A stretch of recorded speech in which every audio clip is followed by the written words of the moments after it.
Monkey Man was interesting because of its setting and because of its auteur roots in being this great passion project. And it was exciting in execution, and its action scenes were decently exciting, and you can tell they worked really, really hard on all of them. And I'm glad it's making money, and I think it's going to have a tidy little place in action film history, which is great. I enjoyed the story, I enjoyed the world, but on the other hand, in practice, I found it felt a lot like just an okay action film. Maybe my standards are a little higher because I know a lot about action films and the kind of construction that makes some of the truly great action films. And it's really hard to make a really good action film. Even with all my love for action films, I've never written a full 90-minute action film. Probably only written about 5 or 6 5 to 15-minute films. About 5 10 to 20-page outlines and then one 50-page outline.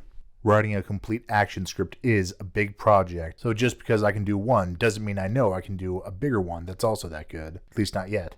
But about an hour into the movie, I thought, this is falling into the trap that a lot of films fall into, where the first hour and change is essentially the first act, with no real strong second act.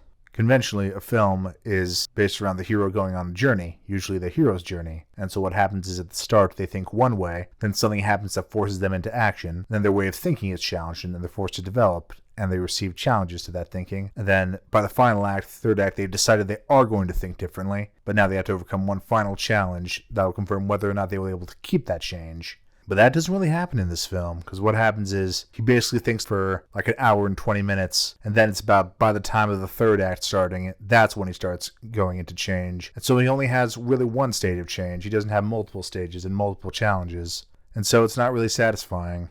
And the action is affected by that because, as I mentioned before, part of having the best action ever is it being heightened by characterization and necessity and development. When John Wick is trying to kill the guy that killed his dog, and he fails the first time, but then he keeps trying to get him as he goes out of the club. Every guy he gets and every failure to get his target is a heightening of his frustration. And so the whole sequence, the tension and the frustration is building. That emotionality is present throughout. Whereas in this film, there's definitely strong moments of characterization in the decisions and in the moments, and there's tension in the fights. But there isn't that mounting of tension or this variety in feeling a fair amount of the time.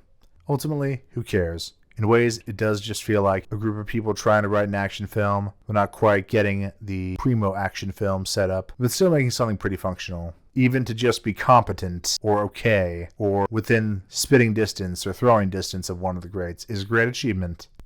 And I love it and I'm proud of him. And I hope Dev Patel makes more action movies. I don't know that he will, because apparently he nearly killed himself making this one. But if he wants to just make a subgenre of Dev Patel action star, I'll watch all of them. And I'd say it's worth a watch if you're an action fan of that kind. But don't expect it to be the new type of action film for the new generation. Just expect it to be good.